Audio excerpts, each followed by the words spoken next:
What's up, my people? This is Knowledge coming to you, talking to you today about photography, videography, and this is purely for the hobbyist or the person that wants to take it to the next level. And just want to talk about some things that I have encountered in my experience, my short experience. So, here we go. Right off bat, shout out to the Michigan State Spartans winning the Big Ten championship. Home team, though, Michigan Wolverines. Get your shit together, boys. Next year is coming. We got to get it right. So shout out to them boys first. You know what I mean? Ain't trying to be no oxymoron, but representing. I have a D5100 Nikon. Now, this is a good camera. I got it a year ago. I have shot 4 videos, basically 2 music videos. For myself, 1 music video for my brother. Also, I have done a couple events, parties, birthday parties, and some speaking engagements. And I get great results out the camera. It's just techniques and things more that I got to learn to make sure that I enhance on what I already know and get better. So it's a big learning curve for a person that's coming from a basic camcorder, which I used was a standard definition. So I'm going to tell you a couple of things. No matter what camera that you do choose to purchase, it's all about your lenses, in my opinion. I know a lot of people say this, but it's actually true. Lenses make or break. Now, what I have and what came with the camera, what I'm shooting on this today, came with a kit lens, and that's a 18 millimeter to 55 millimeter. And that's a good range. It lets you see the spectrum of what the camera can do starting off. It's not going to give you the full ability of what everything that you like to do, but it gives you the opportunity to learn. And it's a great lens, in my opinion, because it still has versatile options, even when you do graduate to better lenses and what they call faster lenses. And all that really means is it lets more light into the camera where you can get a better image overall. But the 18 millimeter to 55 millimeter is real good. Right now I'm shooting this at 18 millimeter, which is giving me a little wide spectrum shot here. And I like it. So invest into lenses, okay? And what I invested in, try to make it quick, is a zoom telephoto. This is a 55 millimeter to 300 millimeter.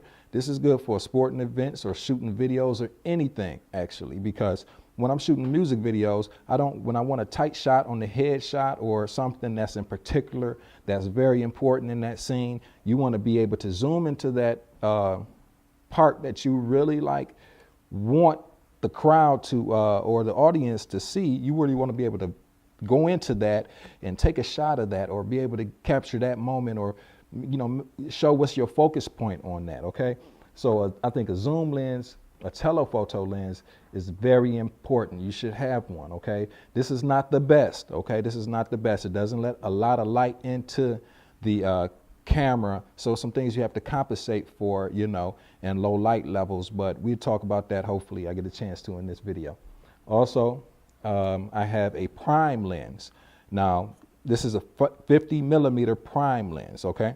And this lets a lot of light into the camera, which is going to give you way better video or picture quality, because the more light that your lens is able to get into itself, to get into the camera, it really cuts down it cuts down the distortion of your picture or your video. Also, I get great images with this when I shoot a picture, where you can get the sharpness of the subject that you're looking at, and then you get the blown out image behind it. So basically anything that's around your character or your subject is out of focus, and the subject itself is the primary focus of that photo or that video. So you can do that with both your kit lenses and your telephoto lens. It's just a little bit harder because it doesn't have in layman terms, the pupil doesn't dilate as much as it does in this lens. Like your eyeball, when light shines into it, it dilates. Okay, so that's very important. Number 2 thing that's important Memory cards. When you're shooting on a DSLR camera, you want to make sure that you have plenty of memory, okay? But you want to make sure that these memory cards that you get are class 10. Okay, now this is just, I'm just going over the plethora of things that you need to have in order to be successful just in the hobbyist form, or just you want to take it to the next level. But you should know, get a class 10, because a lot of this stuff I had to learn on my own or through YouTube. You'll be surprised how many people do not want to help you or give you information that's around you that does the same thing or that you're interested in. So, you know, this is me bringing it to you. Get a class 10. It could be 32 gigabyte, 8 gigabyte, 16 gigabyte. You know, I have a couple of 32 gigabyte cards, some 16, but they are class 10 because you're going to get the best quality far as when you shoot, and it's going to the data rate. Okay, so you're going to get all the data. Most of the data that you're shooting is going to, you know, not got to lose a lot of data with the class 10 and with the speed of it. So do that. Make sure you have memory cards. Another thing, you want to make sure that you have filters for your lenses. Okay, a filter basically is this. See if I can show you real quick. Filters are these things. You slide over your camera lens.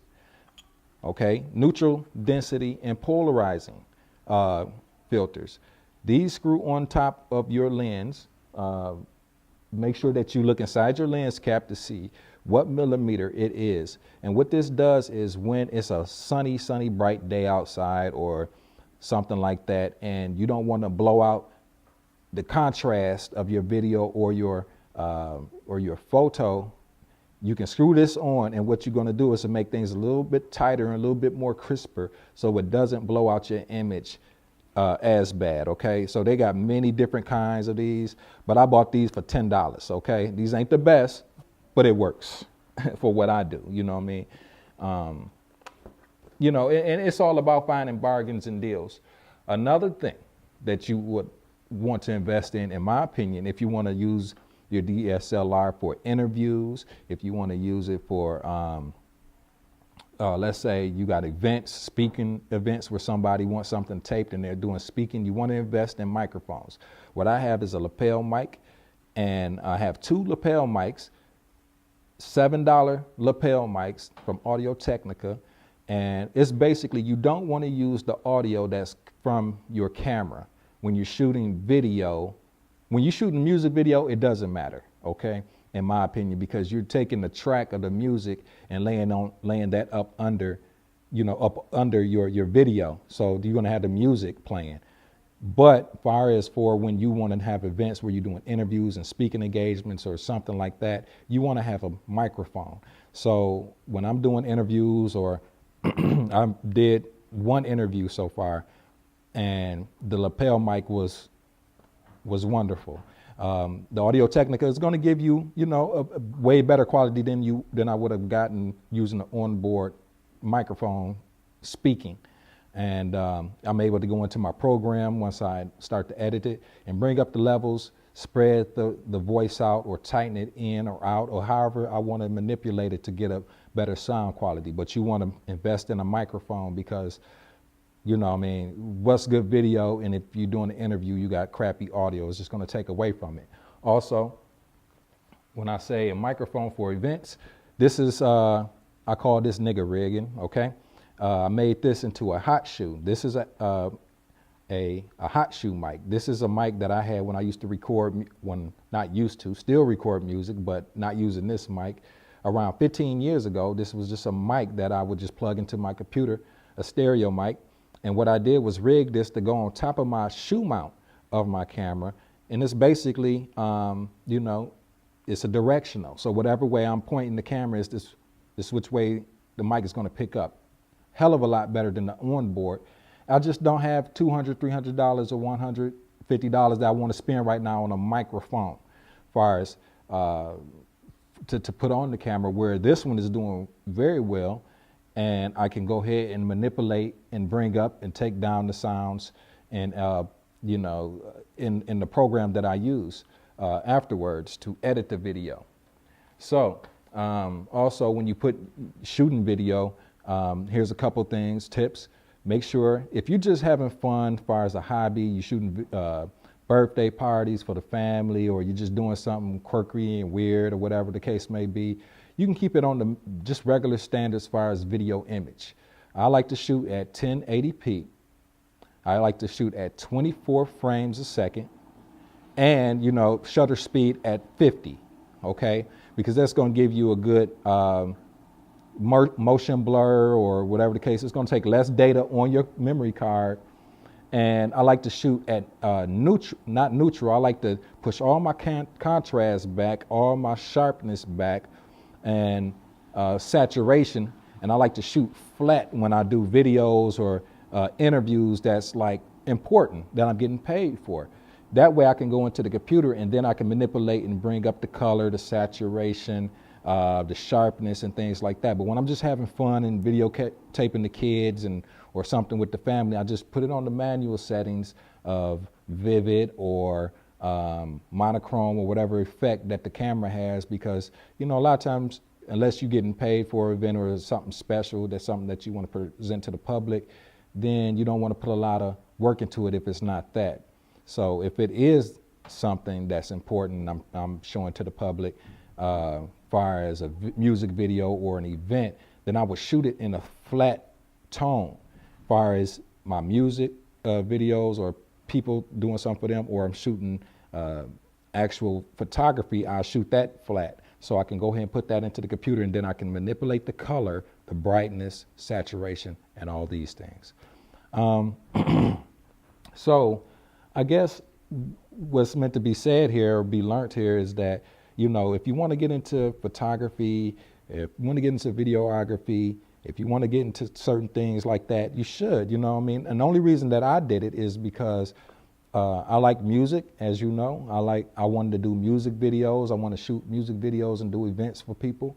But, as far as myself wanting a music video, they can cost $1,000 easily, And I said, well, why not spend that $1,000 and I can shoot all the music videos that I want to shoot. I can get me a camera up under $1,000.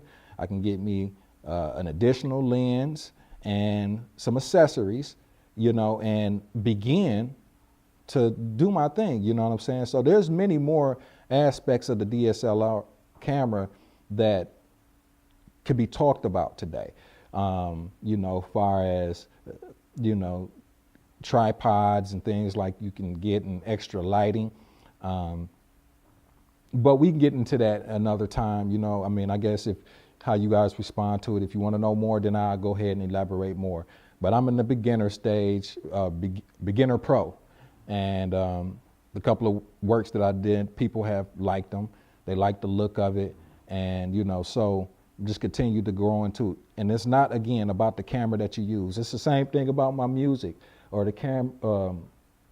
equipment that I have for my music and my mixer or my program that I'm using. It's really not about the equipment itself.